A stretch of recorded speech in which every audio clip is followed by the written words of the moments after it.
हाँ जी, बिस्मिल्लाहिर्रहमानिर्रहीम। Let us start something regarding background processes. अभी आप लोगों ने चंद एक बैकग्राउंड प्रोसेसेस के नाम बताए, और एज वी नो कि हर बैकग्राउंड प्रोसेस का एक पीजीए भी होता है, प्रोग्राम ग्लोबल एरिया, जिसमें वो प्रोसेस अपनी data and control information exclusively store करता है। एक्सक्लूसिव मीन कि एक दूसरे के साथ शेयर नहीं हो सकता, एक का पीजीए दूसरे पीजीए के साथ शेयर नहीं हो सकता।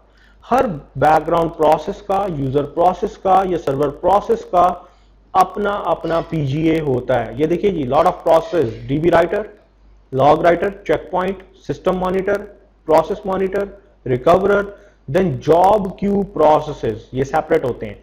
इनका नाम होता है usually CJ queue processes, CJQ1, CJQ0, CJQ1, CJQ2 and so on. Then queue monitor processes, QMN, ये लॉट ऑफ प्रोसेसेस हैं, आपके सिलेबस में नहीं है, लेकिन आपको कम से कम इतना जरूर पता होना चाहिए कि ये प्रोसेसेस लोड होते हैं कब? जब आप simple like Oracle dedicated server, मैंने आपसे कहा था simplest configuration is ODS, a non RAC, a non ASM environment, जिसमें कोई हमारे पास local locking, global locking and queue locking, nothing, कुछ नहीं हो रहा। अदरवाइज हमारे पास लॉट ऑफ बैकग्राउंड प्रोसेसेस आ जाएंगे। अब जिस तरह हम लिटिल बिट वन प्रोसेसेस के बारे में पढ़ते हैं, तो पहला प्रोसेस हमारे पास आता है डीबी राइटर, DBWN। मैंने आपसे कहा था कि डीबी राइटर की सिर्फ एक रिस्पॉन्सिबिलिटी होती है, to do what, to write dirty buffers from SGA, sorry, from your database buffer cache to the disk structures. Like look at dirty buffer, last time हमने डिफाइन किया था। तो डर्टी बफर हमने क्या कहा था? ऐसी बफर जिसके अगेंस्ट आपने कोई डीएमएल स्टेटमेंट लिखी और कमिट कर दी। लाइक आप लिख देते हैं update emp set salary is 1000 where salary is 2000। अगले बेचारे का इंक्रीमेंट आपने लगा दिया, 2000 से 1000 सैलरी कर दी डॉलर, ठीक है ना? तो ठीक है, जिसकी सैलरी 2000 थी उसकी 1000 हो गई, कमिट भी साथ कर दिया।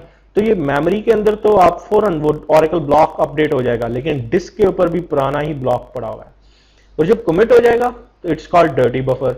DB writer is responsible to write dirty buffers from database buffer cache to the disk. एक चीज बहुत याद रखिएगा जो कि इंटरव्यू में बहुत पूछा जाता है, वो ये होता है कि डेटाबेस राइटर सिर्फ वन वे ऑपरेशन कर सकता है, ये सिर्फ राइटिंग करता है, इसका काम सिर्फ एक है, ओनली वन। ये रीडिंग कभी नहीं कर सकता, ये कोई भी चीज डेटा फाइल से नहीं पढ़ सकता। इसका काम है सिर्फ डेटाबेस बफर कैशे से डर्टी बफर्स उठाना और अप्रोप्रिएट जगह पे डेटा फाइल्स के अंदर राइट डाउन कर देना। डन, खत्म काम। बाकी अगर आपको यहां से डेटा फाइल से कुछ पढ़ना हो तो सर्वर प्रोसेस इज रिस्पॉन्सिबल, वो यहां से पढ़ के आपके कॉन्टेंट्स डेटाबेस बफर कैशे में लोड करेगा, ठीक है? आप दूसरे रिस्पॉन्सिबल नहीं है कोई भी और प्रोसेस, डीबी राइटर की रिस्पॉन्सिबिलिटी है। Then log writer, log writer की क्या रिस्पॉन्सिबिलिटी है? जब भी रीडू लॉग बफर 1/3 फिलअप हो जाए, या आफ्टर एवरी 3 सेकेंड्स, या जब ऑर्डर दिया जाए लॉग राइटर को टू फायर इमीडिएटली, तो ये क्या करता है? जो कुछ भी रीडू लॉग बफर में होता है वो उठाता है और एक ही टर्न में ऑनलाइन रीडू लॉग फाइल्स के ऊपर लिख देता है। डन। इसका काम सिंपल इतना है, रीडू लॉग बफर आपने पढ़ा था लास्ट टाइम, सर्कुलर क्यू होती है, इसमें जो कुछ भी लिखा हुआ है लॉग राइटर एक टर्न में उठाए और उसको किस पे लिख दे? रीडू लॉग फाइल पे। This one is a responsibility of log writer. So dB writer dirty buffers right down करता है, लॉग राइटर क्या करता है? जो कुछ भी रीडू लॉग बफर्स में पड़ा होता है वो रीडू लॉग फाइल पे लिख देता है। अब एक चीज और याद रखिएगा, सीक्वेंस हमेशा पहले ये होता है कि पहले लॉग राइटर फायर होगा फिर डीबी राइटर फायर होगा। वाई? मैंने आपसे कहा था जब कभी कोई ट्रांजैक्शन बिगिन होती है तो ट्रांजैक्शन के पॉइंटर्स, डेटा नहीं उसके पॉइंटर्स, क्विक पॉइंटर्स, पॉइंटर्स किधर पड़े होते हैं? रीडू लॉग बफर में। रीडू लॉग बफर बहुत छोटी सी होती है, आपको पता है, या तो 512 किलोबाइट की होगी या बहुत बहुत बड़ी होगी तो 1 मेगाबाइट होगी, इससे बड़ी नहीं होती, या 5 मेगाबाइट होगी, नेवर, इससे बड़ी नहीं।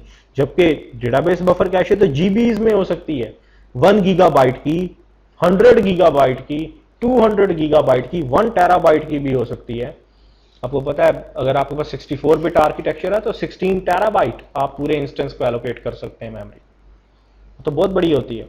तो यहां पे क्या है, पहले लॉग राइटर फायर होता है तो पॉइंटर्स बहुत क्विकली राइट डाउन कर दिए जाते हैं रीडू लॉग फाइल्स पे।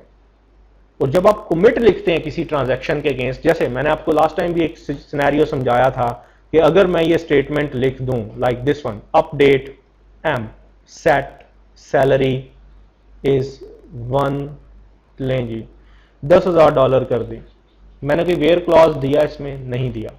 अगर इस टेबल की 1 बिलियन 1 ट्रिलियन रोज भी हुई तो सब की सब रोज मॉडिफाई होंगी, सबके अगेंस्ट डर्टी बफर्स यहां पे बनेंगी और राइट डाउन होंगी। आप कमिट लिख देते हैं, एक मोमेंट लगना है, आपने खाली कमिट लिखा, उसने लिखा स्टेटमेंट प्रोसेस्ड, आपने साथ ही लिखा सेलेक्ट एस्टेरिस्क फ्रॉम एम। अब ऑरेकल बाउंडेड है कि वो आपको नए रिकॉर्ड दिखाएगा, हर किसी की सैलरी 10,000 दिखाएगा। क्या इतनी देर में काम हो जाएगा? अगर इस टेबल की ट्रिलियन ट्रिलियन रोज हुई, नहीं होगा, it would take a lot of time. लेकिन जैसे ही आपने कमिट लिखा, ऑरेकल गारंटी देता है कि भाई हर हालत में आपको नए रिकॉर्ड दिखाए जाएंगे। हाउ? क्योंकि वो लॉग राइटर को फौरन फायर करता है। लॉग राइटर ने इधर पॉइंटर, इधर क्विक पॉइंटर होते हैं रीडू लॉग बफर में कि डर्टी बफर्स किधर किधर बननी है, उनके एड्रेसेस क्या होने हैं, ठीक है, वो सब कुछ तो लिखा जा चुका। अगर इस वक्त इंस्टेंस शट हो जाता है, इवन के डीबी राइटर फायर नहीं हुआ, शट हो जाता है आपका इंस्टेंस, तो भी चीजें रिकवर हो जाएंगी। क्यों? क्योंकि वो जब दोबारा लोड होगा तो पहले डर्टी बफर्स इधर बनाएगा, डर्टी बफर्स बना के डीबी राइटर को ऑर्डर करेगा कि वो अप्रोप्रिएट डेटा फाइल्स में लिखे, उनको ओवरराइट करे, एंड देन कहीं जाके आपका डेटा कमिट होगा। ठीक है, सो ये जो मैंने आपको लास्ट टाइम भी बताया था कि देखिए ओरिजिनल प्रोसेसिंग सारी किधर हो रही है, डेटा फाइल्स में हो रही है, डेटाबेस बफर कैशे में हो रही है, डर्टी बफर्स इधर बन रही हैं, डीबी राइटर इनको राइट डाउन कर रहा है। लेकिन ये बड़े बड़े huge disk structures, huge memory structures हैं, they would take a lot of time. और अगर आपको इमीडिएट प्रोसेसिंग करनी है तो बैकअप एंड रिकवरी के लिए एक बैकअप प्लान ये कि आप रीडू लॉग बफर बना लें, लॉग राइटर बना लें, रीडू लॉग फाइल्स बना लें, ताकि क्विक पॉइंटर्स आप राइट डाउन कर दिया करें, ताकि एक्सीडेंशियली अगर कोई ऐसा बुरा वक्त आ जाए तो आपके पास, अगर कोई ट्रांजैक्शन के अगेंस्ट कमिट लिखा, ऑरेकल ने कह दिया स्टेटमेंट प्रोसेस्ड, और उसके बाद ये मेमोरी स्ट्रक्चर शट हो जाते हैं इलीगल, तो गारंटी हो कि आप सब चीजें रिकवर कर सकते हैं। सो दैट्स व्हाई कि redo log buffer is there. चलें जी, अब the next one thing, log writer हो गया, डीबी राइटर हो गया। डीबी राइटर की 20 अक्रेंसेस मेमोरी के अंदर आप लोड कर सकते हैं।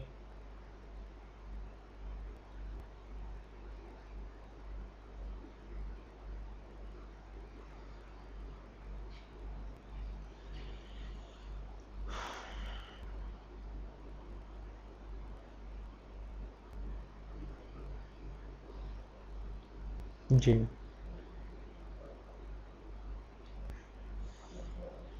डन, आगे चलते हैं।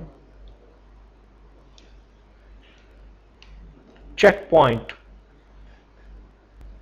चेक पॉइंट के ऊपर भी लिटिल बिट वन बात हुई थी। चेक पॉइंट पे ये बात हुई थी कि it acts like as a heartbeat process. ठीक है ना, जस्ट लाइक जैसे आपकी हार्ट बीट होती है, तेज हो जाए कम हो जाए मसला हो जाता है, तो चेक पॉइंट का भी एक वे है। अगर ये जल्दी फायर होगा तो भी प्रॉब्लम, नहीं फायर होगा तो भी प्रॉब्लम। ठीक है, तो इसको एक अपनी स्पीड के साथ काम करना होता है। चेक पॉइंट एक ऐसा बैकग्राउंड प्रोसेस है जो कि गारंटी देता है कि आपके डिस्क स्ट्रक्चर के अंदर अपडेटेड इंफॉर्मेशन है। क्वेश्चन ये राइज होता है, हाउ, कैसे गारंटी देता है? दोबारा आते हैं अपने मेन तावीज पे। हाँ जी, यहां से पढ़ना शुरू करते हैं। देखिए, अगर इस वक्त 9:12 हुए से, मैं ये कहता हूं 9:10 हुए थे और अब हुए 9:12, इन 2 मिनट्स के दरमियान लॉट ऑफ ट्रांजैक्शंस हुई और कमिट भी हो गई, लॉट ऑफ ट्रांजैक्शंस हुई और कमिट भी हो गई। एक ट्रांजैक्शन से आप क्या मीनिंग लेते हैं? अगर आप एक एसक्यूएल सेशन ओपन करते हैं, यहां पे आप लॉट ऑफ अपडेट की स्टेटमेंट्स लिखी, डिलीट की स्टेटमेंट्स लिखी, मॉडिफाई की स्टेटमेंट्स लिखी, जो भी आपने लिखा, कमिट किया, तो ये 1 ट्रांजैक्शन होगी। एक ट्रांजैक्शन में billions, millions, billions, trillions of insert, update, delete, merge, जो मर्जी लिखें, जितनी बार मर्जी लिखें, जब तक कि कमिट फायर नहीं हो जाता, वो एक ही ट्रांजैक्शन का पोर्शन होती है। आपने लॉट ऑफ ट्रांजैक्शन की इन 2 मिनट्स के दरमियान, ठीक है, डन। इन 2 मिनट्स के दरमियान ये मेमोरी स्ट्रक्चर्स भी बहुत स्पीडीली अपडेट हुए, लॉग राइटर ने सब कुछ उठा के इधर लिख दिया, डीबी राइटर ने डर्टी बफर्स राइट डाउन कर दी। अब हम आगे चलते हैं, 9:12 से लेके 9:14 तक, इन 2 मिनट्स के दरमियान कुछ नहीं हुआ, कोई ट्रांजैक्शन नहीं हुई, नथिंग। आप कैसे गारंटी दे सकते हैं, मुझे कैसे डेटाबेस कैसे गारंटी ले सकता है कि भाई पिछले 2 मिनट की तमाम ट्रांजैक्शंस लिखी जा चुकी थी? लॉग राइटर वाकई फायर हुआ, डीबी राइटर वाकई फायर हुआ, गलती से फायर नहीं हुआ, उन्होंने अप्रोप्रिएट जो काम उनको दिया गया था वो काम उन्होंने किया भी। इसकी गारंटी चेक पॉइंट देगा CKPT. Check point would act like as a heartbeat. कैसे? पहले लॉग राइटर फायर होता है, फिर डीबी राइटर फायर होता है। चेंजेस कहां पे होती हैं? या तो रीडू लॉग बफर में चेंजेस होती हैं या डेटाबेस बफर कैशे में चेंजेस होती हैं।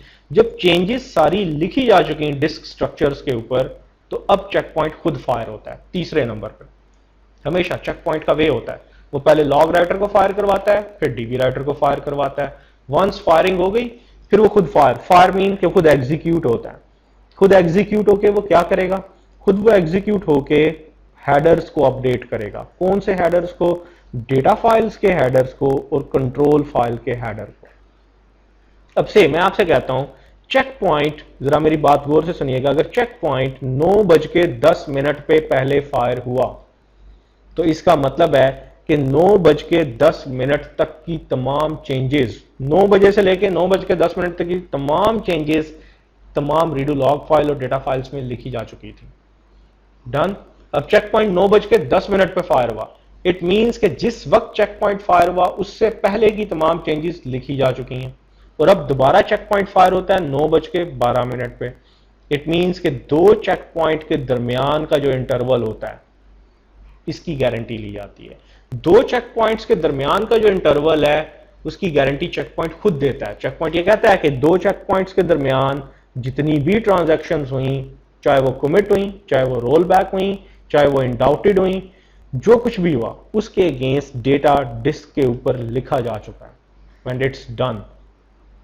ठीक है, चेक पॉइंट ने ये गारंटी देनी होती है। कैसे गारंटी देता है? लाइक पहले 9:10 पे फायर हुआ, फिर 9:12। जैसे 9:12 पे फायर होगा, पहले वो गारंटी लेगा कि ये 2 मिनट की ट्रांजैक्शंस क्या लॉग राइटर डीबी राइटर ने लिख दी, डन लिख दी। फिर उसके बाद वो क्या करेगा? खुद डेटा फाइल्स के हेडर्स, तमाम डेटा फाइल्स के हेडर्स और तमाम कंट्रोल फाइल के हेडर्स को अपडेट करता है, उनमें नया चेक पॉइंट नंबर लगाता है। ठीक है, this one is called checkpoint number, खुद राइट डाउन करता है। तो ये गारंटी होती है कि भाई एक चेक पॉइंट नंबर से लेके, लाइक इसका नंबर है 1 2 3 4, इसका नंबर है 1 2 3 5। This one is a guarantee कि 1 2 3 4 चेक पॉइंट से लेके 1 2 3 5 चेक पॉइंट नंबर के दरमियान जितनी भी ट्रांजैक्शंस थी, उनका डेटा मेमोरी से डिस्क स्ट्रक्चर्स पे अपडेट हो चुका है। और ये गारंटी लेना चेक पॉइंट का काम होता है। ये हार्ट बीट है, मैंने इसीलिए कहा हार्ट बीट। ये चलता रहेगा, जितनी स्पीडीली फायर होगा डेटाबेस उतना रिलायबल होगा, क्योंकि श्योरिटी होगी कि कोई भी चीज जो मेमोरी में चेंज हुई है वो डिस्क पे हर हालत में लिखी जा चुकी है, और कोई भी ऐसी चेंज बाकी नहीं रह गई जो कि मेमोरी में तो पड़ी हो चेंज, लेकिन डिस्क पे ना लिखी गई हो। लेकिन जितनी जल्दी फायर होगा, आपको पता है चेक पॉइंट ने पहले लॉग राइटर को ट्रिगर करना है, फिर डीबी राइटर को ट्रिगर करना है, फिर खुद ट्रिगर होना है। It would take lot of resources. ये जितनी स्पीडीली फायर होगा उतने रिसोर्सेज लेगा, और अगर फायर नहीं होगा तो डेटाबेस रिलायबिलिटी लूज होती जाएगी। ठीक है, अच्छा जी, दूसरी तरफ ये देखिए 3 प्रोसेसेस हो गए, log writer, DB writer, check point, और आपने देखा ये तीनों आपस में लिंक्ड भी हैं, इनकी आपस में इंटरलिंकिंग भी है। डन। अब जरा देखते हैं मॉनिटर प्रोसेसेस को, MON, monitor processes. Lot of monitor processes होते हैं, सिस्टम मॉनिटर और प्रोसेस मॉनिटर तो बेचारे एक छोटे छोटे से प्रोसेसेस हैं। पहले देख लेते हैं हम पी मून बेचारा छोटा है ना, छोटे को देखते हैं पहले, फिर बड़े को देखेंगे एस मून को। मैंने आपसे पहले कहा कि मॉनिटर प्रोसेसेस से कोई अच्छी चीज की तवक्को नहीं रखें, इनका काम होता है मार दाड़ करना। लाइक कोई बैकग्राउंड प्रोसेस हैंग हो जाए, रिसोर्स कॉन्फिस्केट करके बैठा हुआ है, उसको किल करना, उसको दोबारा रीलोड करना, ये मॉनिटर प्रोसेसेस की रिस्पॉन्सिबिलिटी होती है। अब लाइक प्रोसेस मॉनिटर क्या करता है?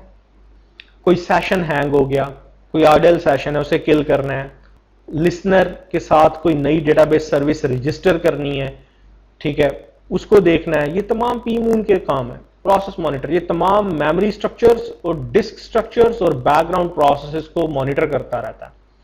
अगर कोई भी हैंग हो जाए उसे किल करना, उसकी नई अक्रेंस लोड करना, ये इसकी रिस्पॉन्सिबिलिटी होती है। वाइल एसमून सिस्टम लेवल पे ये काम करता है। पीमून तो मैंने कहा ना कि एक डिस्क स्ट्रक्चर या मेमोरी स्ट्रक्चर या बैकग्राउंड प्रोसेस को देख रहा होगा, जबकि एसमून टोटल ओवरऑल ऑरेकल को देख रहा होता है, होल ऑरेकल को, all disk structures, all memory structures, all background processes. काम क्या होता है? अगर इंस्टेंस फेल हो जाए, फेल मीन अगर किसी ने मैंडेटरी बैकग्राउंड प्रोसेस किल कर दिया तो भी फेल हो गया। अगर मैंडेटरी डिस्क स्ट्रक्चर, डिस्क आपकी आउट ऑफ ऑर्डर हो गई, सैन या नैस डिवाइस जिस पे data file, control file, redo log files पड़ी हुई थी, या कोई मैंडेटरी बैकग्राउंड आपका कह लें कि ये मेमोरी स्ट्रक्चर किल हो गया, ऑरेकल तो शट हो जाएगा। अब ऑरेकल ने दोबारा रीलोड होना है। रीलोड होने का क्या मतलब है? पहले मेमोरी के अंदर ये तमाम डिस्क मेमोरी स्ट्रक्चर्स लोड होंगी, बैकग्राउंड प्रोसेसेस एलोकेट होंगे, डिस्क स्ट्रक्चर आपके ओपन होंगे। ले जी, ऑरेकल अप हो गया। अप हो गया, लेकिन क्या लास्ट टाइम शटडाउन क्लीन हुआ था? शटडाउन क्लीन नहीं हुआ था। आपको कैसे पता चलेगा कि भाई जब लास्ट टाइम